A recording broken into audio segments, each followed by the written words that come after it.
del dot flt, and then I have to put number. This number, it will save my output with that number. So if I am in the first run, if I want to test this code maybe 1 time, 2 times, 3 times, so it will show my output number 1, output number 2. So this is my first run. So if I click run here, see, it will show this error. What is this error? Okay, I have to fix this error first. The expectation trade here accurate. Please check the installation again. This .long loader has different version, compiled more, and also it's not in the same. They don't have the same path. Okay, I have to fix this. I have to fix that problem. Okay, how can I fix this problem? I have to go to this one, j.java. So here, let me jtst constant.java.s. This one should be first. I open it by let's say open with notepad. Okay, so here this one, let's say first I have to save it as .java.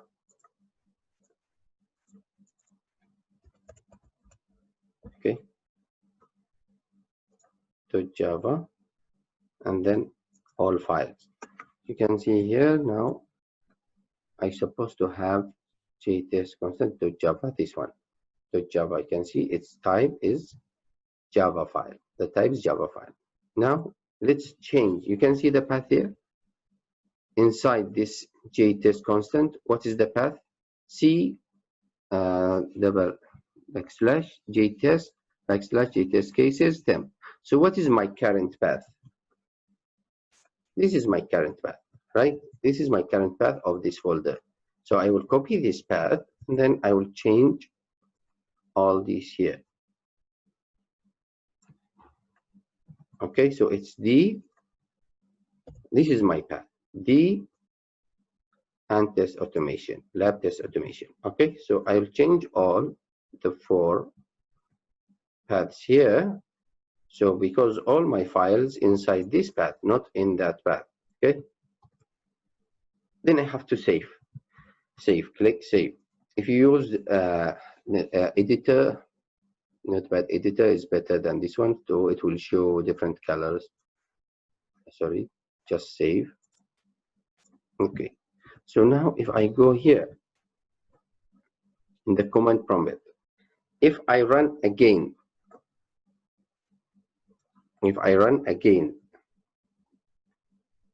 it will show the same error, but I have, because I already modified that file, this dir. You can see here in the past, in the previous run, gtest constant to Java is not there. Okay, but I have gtest constant.class. This one, it's already created based on this one. So here I already modified the path here. So I have to compile first. Okay, you can see the difference between this one dot class 942 gtest constant. If you compare it with the previous, still same, just only a little, not changes, and it's okay. So it's already changed now. So if I want to run, still here, the main Java and expectation compile recent version. So here there is another problem, which is a recent version. So I need to install different Java. Okay, let me set path.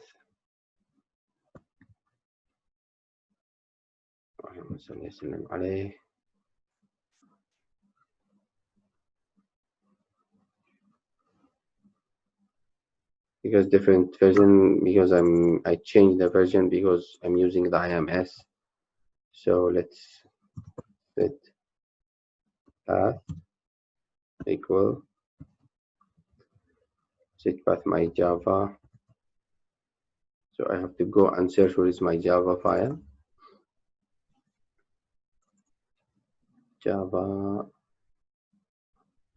here, GTK, and this pen here.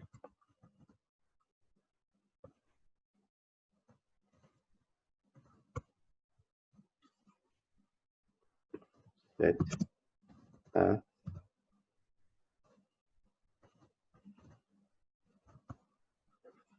Okay, set the path.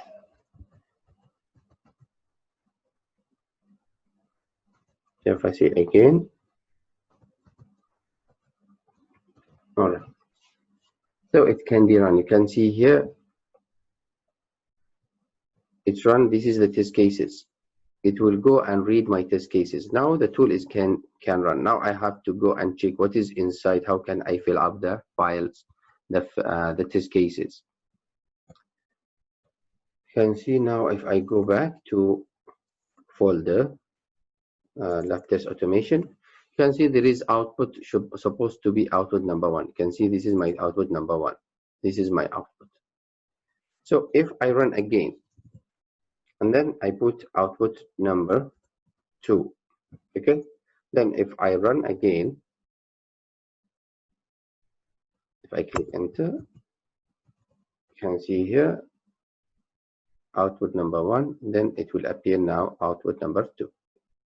Output number 1 and output number 2 is here. Okay,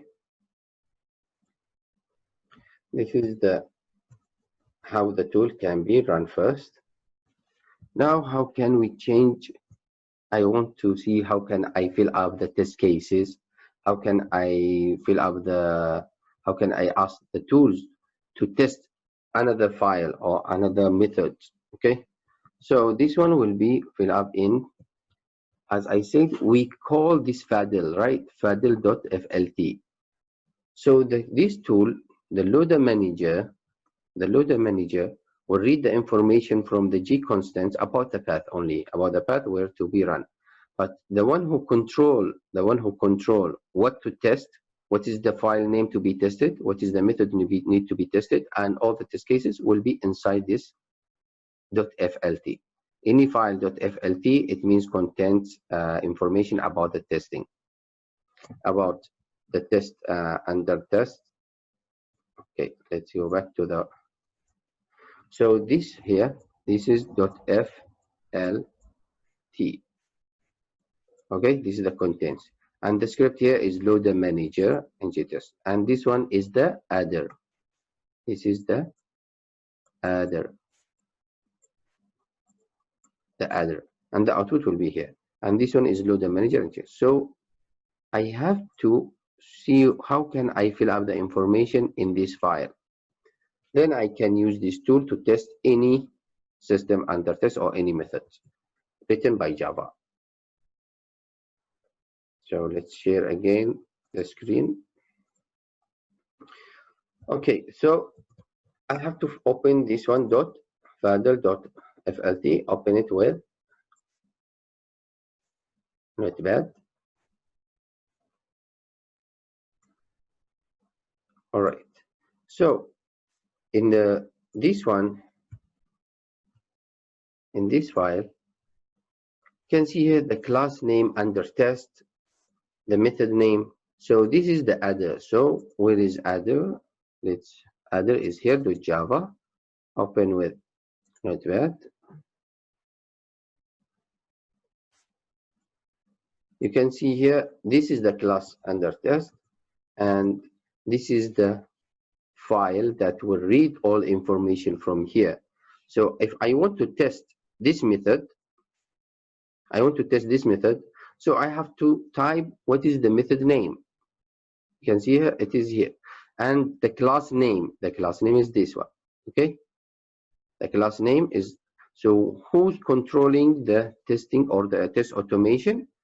This .flt file.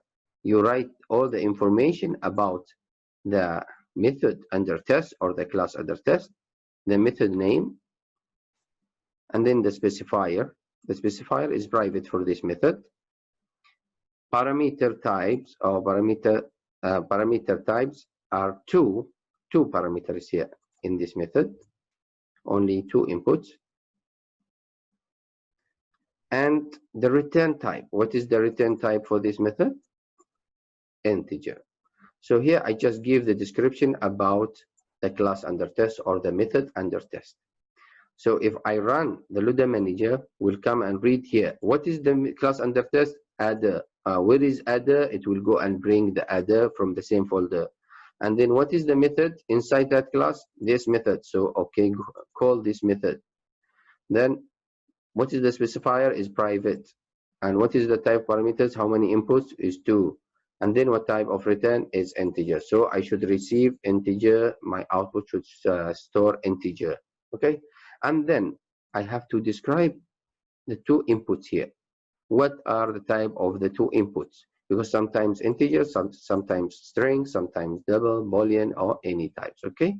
So here I have to describe the type of parameters. Then after that, then I list my test cases. So all this here, just description about the type of inputs and the method should be tested and the type of outputs. And then here, the test cases. Just test case number 0, which is the first test case, you just fill out the values. If you remember, in boundary value, we have integer maximum value, which is in the range of validation, valid values, okay? And for another input also, because it's integer, the maximum. So here I will test the last value, which is in the border, the last value in the border, in the valid values, the maximum value, and also the minimum value. So here, based on boundary value,